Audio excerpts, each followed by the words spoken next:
Head of Chechnya. Do you have any doubts? Kadyrov, in the first so-called campaign, the talk was about Chechnya's independence. And ultimately, Russia agreed to it.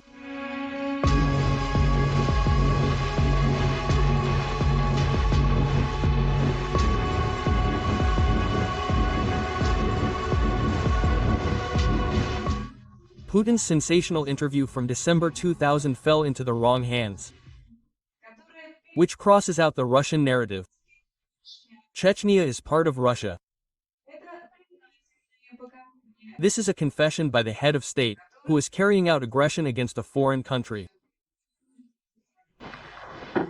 Naturally, we cannot help but bypass the Chechen problem in this conversation.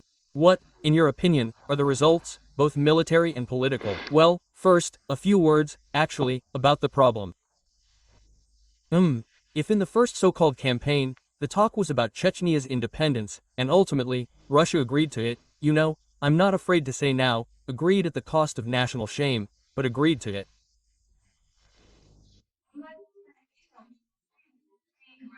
Journalists of Echo of Moscow, Dozhdy, Gvozdy, all sorts of so-called free and democratic media, Russian editorial boards of all international media have been building their publications all these years based on the postulate that Chechnya is part of Russia. Do we even recognize international law, or to hell with it? If we recognize international law, then the territory of Chechnya is the territory of the Russian Federation, and the territory of Donbass is the territory of Ukraine. Well, that is your answer, that this story was about restoring the constitutional order, and this is an aggressive war with the seizure of territory. A criminally punishable, aggressive war against a neighboring state is one thing. And another thing, even if it is incorrectly conducted, even if, so to speak, mistakenly executed, even if it is carried out with crimes on its own territory within the powers of the current government. Khodorkovsky, in an interview with Dud, to the question, what is the difference between Russia's aggression against Ukraine and Russia's aggression against Chechnya? He says outright that Ukraine is an independent state, and Chechnya is part of Russia. Do we recognize international law, or to hell with it? Asks Khodorkovsky, blowing the horn of a mentor. Of course, we do. And the president of the Russian Federation, Vladimir Putin, recognizes and says outright that the Chechen Republic is an independent state, and that Russia ultimately agreed to this. Of course, it agreed, but it took 2 years of war and the complete encirclement of the 70,000-strong military group of the Russian Federation.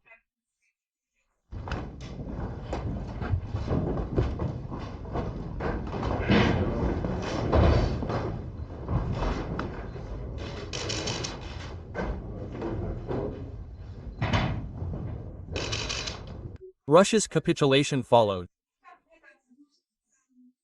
And in the end, Yeltsin was forced to sign a peace treaty in the Kremlin on May 12, 1997. Moreover, he was forced to say something that he could not pronounce. The treaty between the Russian Federation and Ichkeria. We are meeting with President Moskadov to confirm all previously reached agreements and arrangements.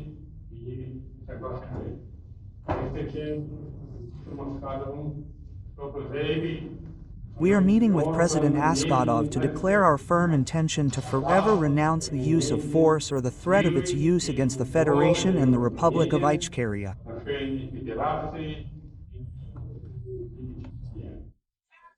Compare the two statements in Yeltsin's transformation.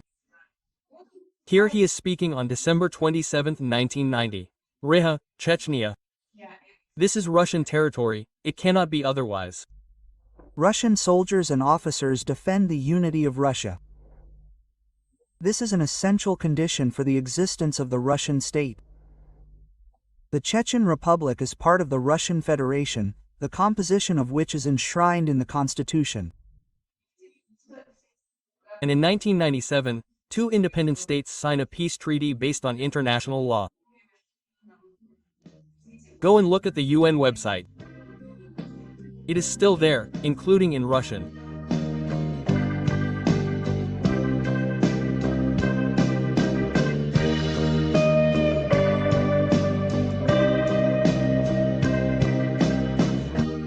So, Putin said this.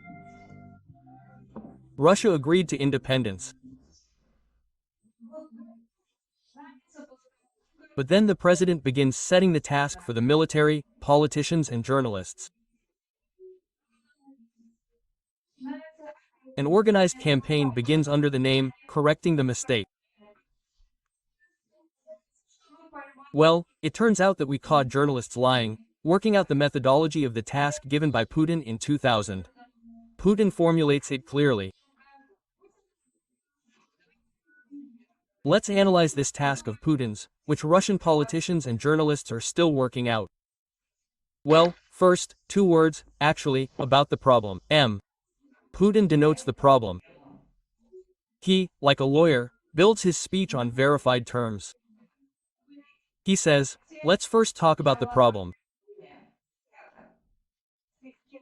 Quote, if in the first, so-called campaign, the talk was about the independence of Chechnya, and ultimately Russia agreed to it, I am not afraid to say, agreed at the cost of national shame. If in the first, so-called campaign, the talk was about the independence of Chechnya, and ultimately Russia agreed to it, now I am not afraid to say, agreed at the cost of national shame, but agreed to it. What do we see here? First, Russia recognized the independence of the Chechen Republic of Ichkeria. Second, this is the national shame of Russia. First, the fact of recognition of the independence of the Chechen Republic of Ichkeria on the basis of international law is recorded. And in the peace treaty in the Kremlin on May 12, 97th year, the appeal goes precisely to international law. So Khodorkovsky simply lied in a conversation with Dud. Just as journalists working in the Russian-speaking segment continue to lie. The second point is the national shame of Russia. These are emotions. Lyrics, as they said in the 90s. This is a problem for the Russians, but not for the Chechen people or the rest of the world community. But then Putin changes the thimble and replaces the subject of this very problem. But I agreed with this. What did we get? We got not an independent state of the Chechen Republic, but a territory occupied in fact by bank formations and religious extremists. A territory that they began to use as a springboard for an attack on our country and for destabilizing it from within. Watch your hands here. How is the problem designated? Who are we? We are the Russians we received. And what business is it of yours? How are things organized in a foreign state? Who are you to butt in with your opinions and your assessments and your emotions? Did someone ask you to assess the residents of a foreign state? Who are you anyway? You seem to have proclaimed your republic to be the same victim of the Soviet Union, and left the Soviet Union. Well, go ahead and live your own lives. Don't you have your own problems? What business do you have? What about a foreign country? And then Putin uses a phrase to explain the aggression against Georgia in 2008 and later for the invasion of Ukraine. You immediately stated that it was Georgia that started this war, but then Russian troops began to advance further into Georgian territory. Russian planes bombed the mountain, and a large number of refugees appeared, and in many ways it seemed that this was not an attempt to protect South Ossetia, but an attempt at some kind of revenge. I would like to know why Russian troops behaved in this way. Your question does not surprise me. I am surprised by something else. How powerful is the propaganda machine of the so-called West? It is simply amazing. Amazing. This is beyond the pale, as they say. In fact, according to Vladimir Putin, Georgia's aggression against South Ossetia was being prepared for a very long time. Under the information cover of Western media, constantly declaring imperial sentiments in neighboring Russia, the Georgian army was heavily arming itself. Our American partners were constantly engaged in training the Georgian armed forces, invested considerable money there, sent a huge number of instructors there, who mobilized the Georgian army.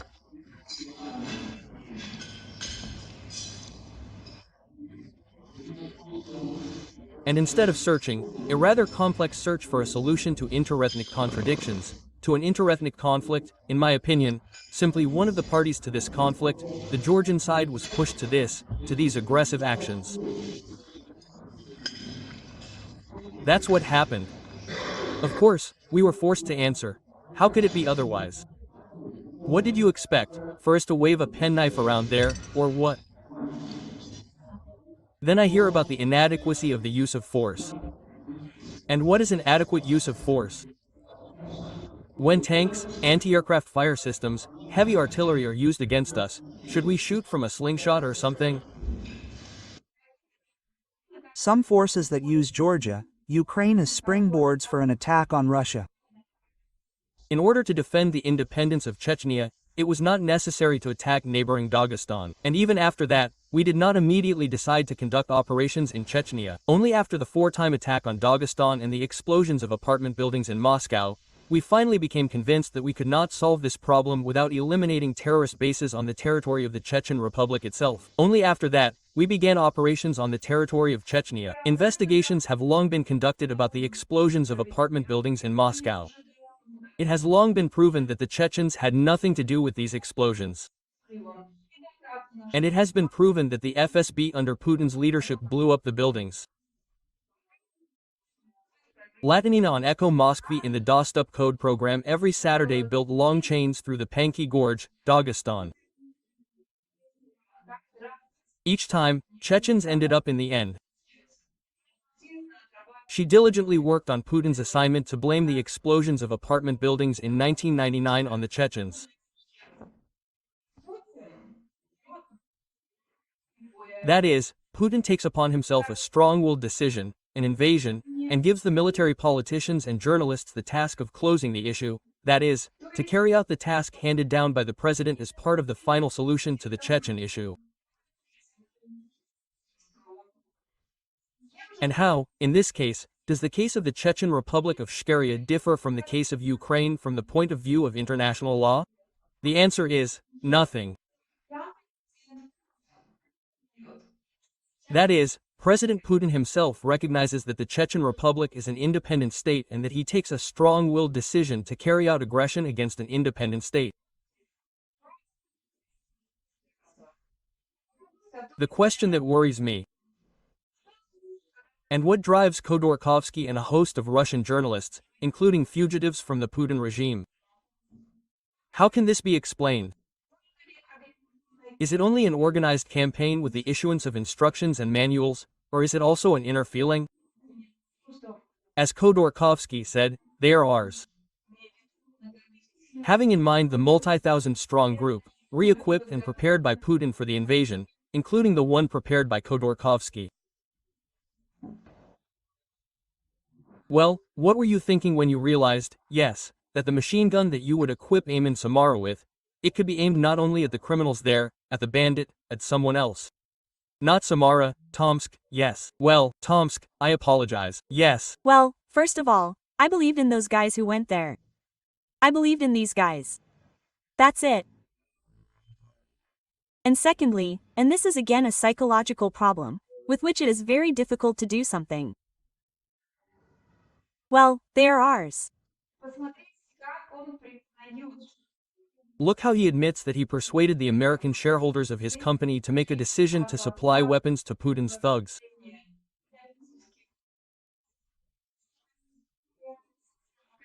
Maybe US citizens will eventually become interested in who these American shareholders are, who are coordinating the supply of weapons, and what Khodorkovsky is still doing.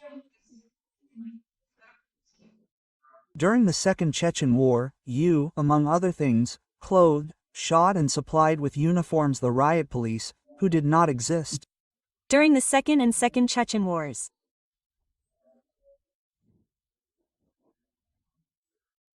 And the biggest thing we did was that we probably provided 50% of our group with fuel and lubricants, since our factories were in this region, the Samara region.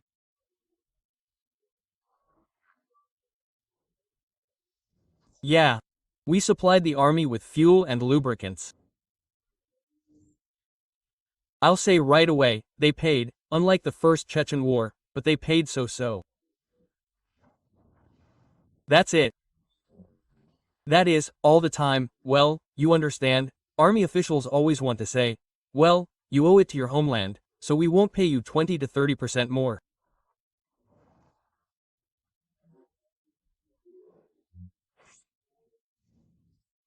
In addition to that, yes, there was a story, in Tomsk, when there was an order, regional omens were sent, they were sent to Chechnya, to patrol, so to speak, to maintain these checkpoints.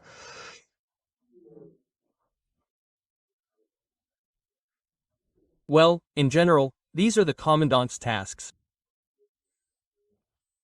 And, they were supposed to send a unit, from Tomsk, and we were there, well, practically the city forming company.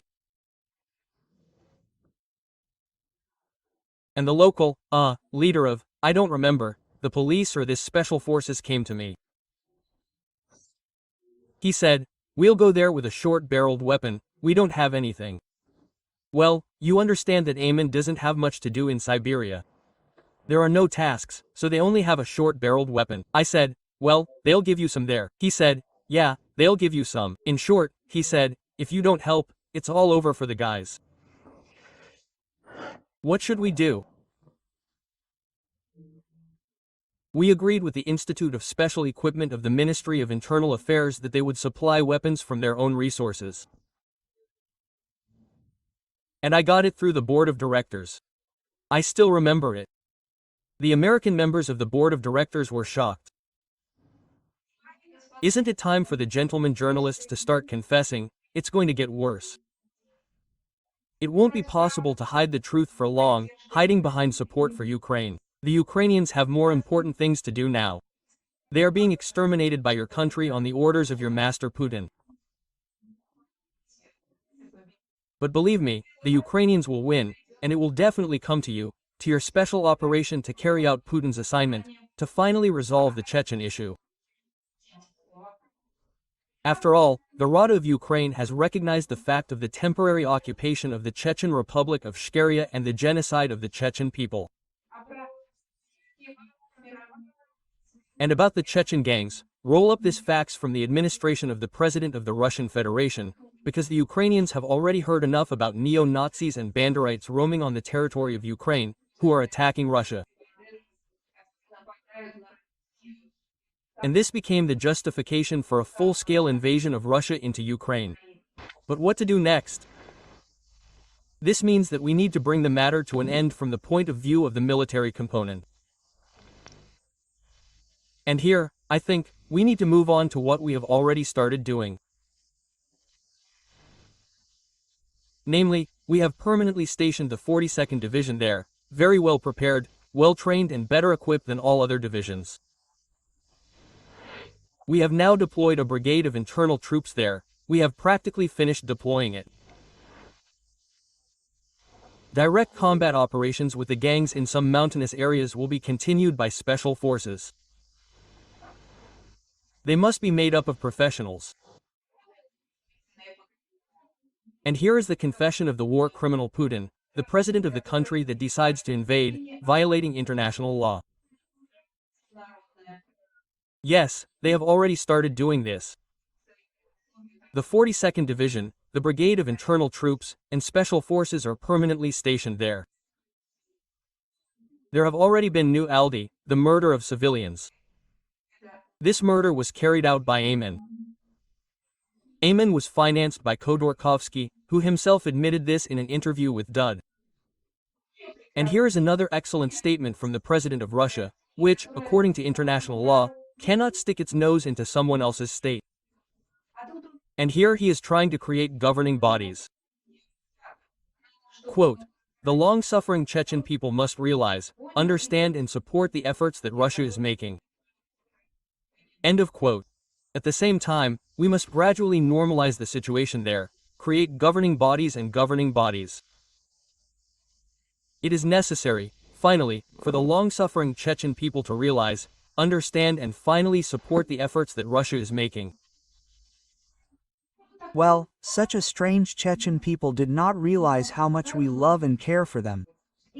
And the Ukrainians are some strange people who do not understand how much Russia loves them. Bombs, bombs, but it still does not reach them how much it loves them and how it wants to improve their lives. Establish governing bodies.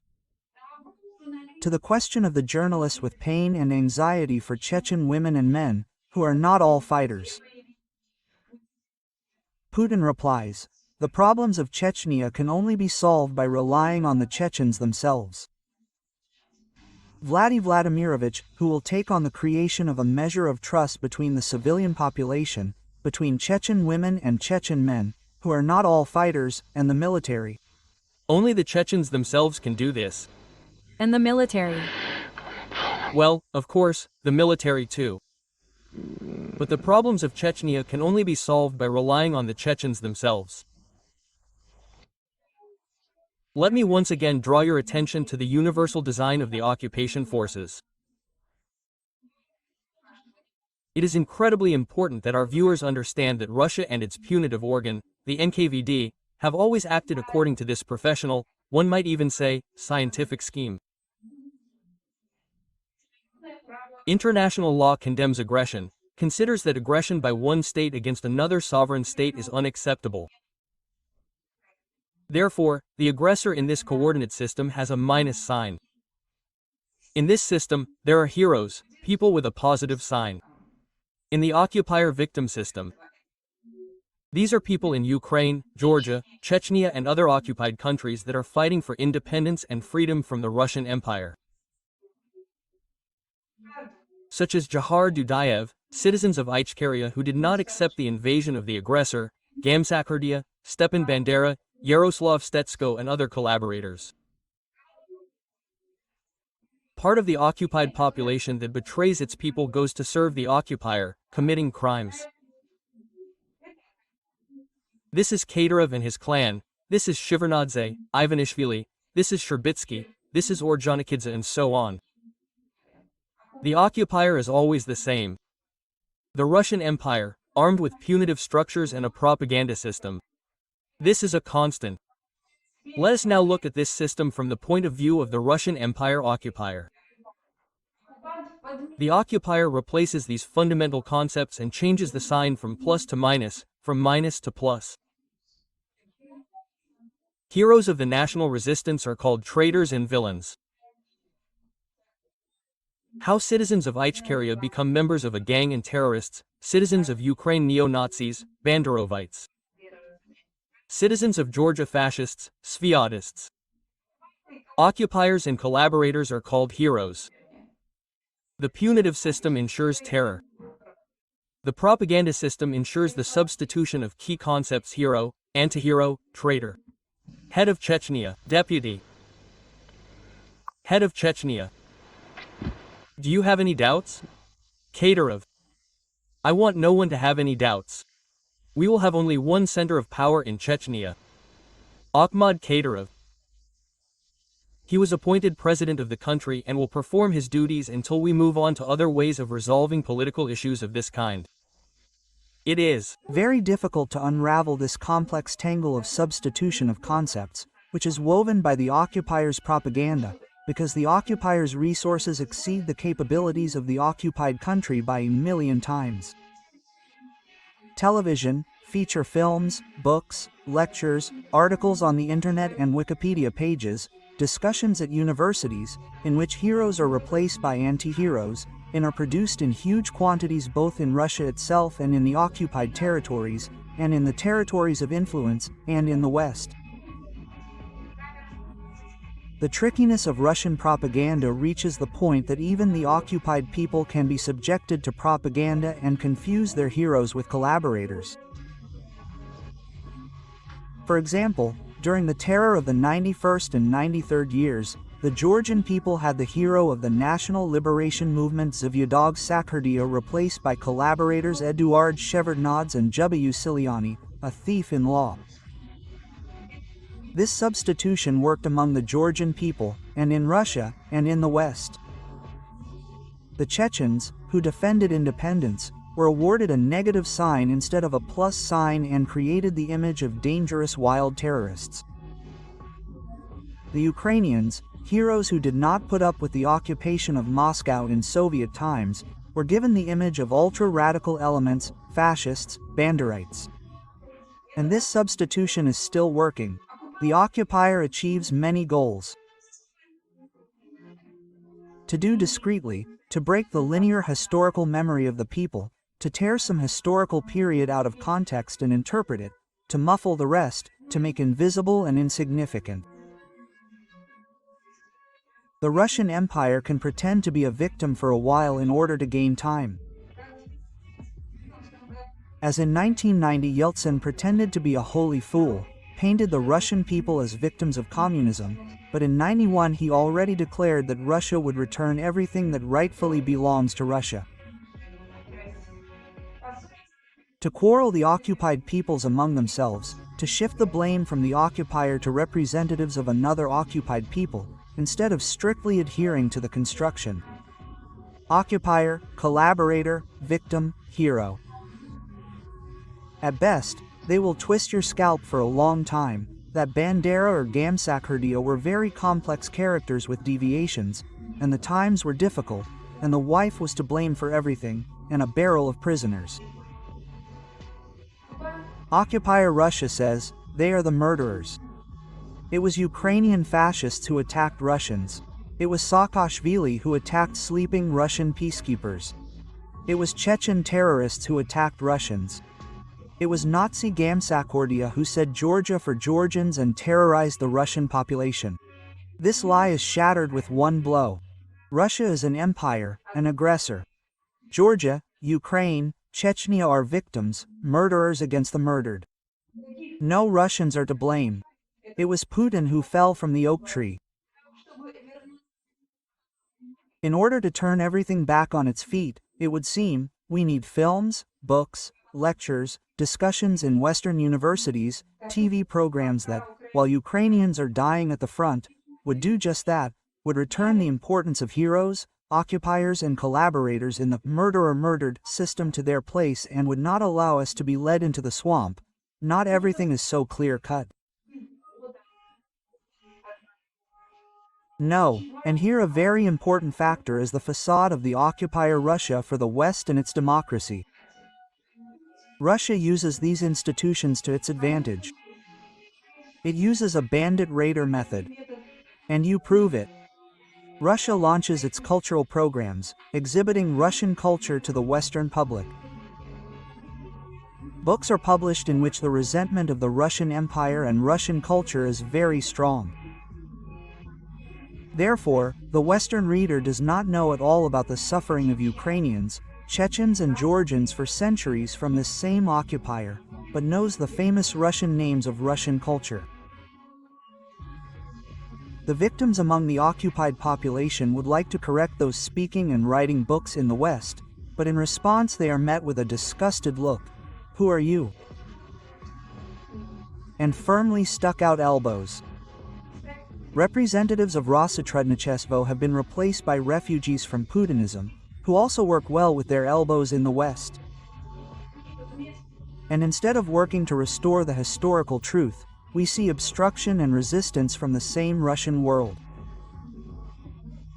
The front of the struggle has shifted to the West, a struggle between plus and minus in relation to the Russian Empire, the occupier.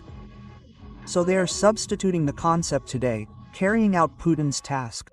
They were the ones who threw in the narrative that the Chechens have come to love their slavery, that the Chechens are fighting against the Ukrainians, that Kadyrov is terrorizing all of Russia. Numerous foundations for the development of democracy wrote reports and ordered films from the Russian opposition with narratives that Kadyrov is the choice of the Chechen people, who violates human rights all over Russia. They are the ones who are making objective films in quotation marks about the war in Chechnya, so that both sides are equally represented, the Russian and the Chechen. They are the ones who are obstructing the government of the Chechen Republic of Ichkeria, a state body that is working on de-occupation. This is a large and well-organized force. These people have infiltrated Western foundations as experts on Russia. But everything is moving towards a denouement. Events are developing rapidly. Putin's current unstable psychological state and signs of crushing physical aging should make the wily representatives of the Russian world and journalists think about how Putin will start to give up his own. And then, you see, someone from the fighters against Putinism will shine.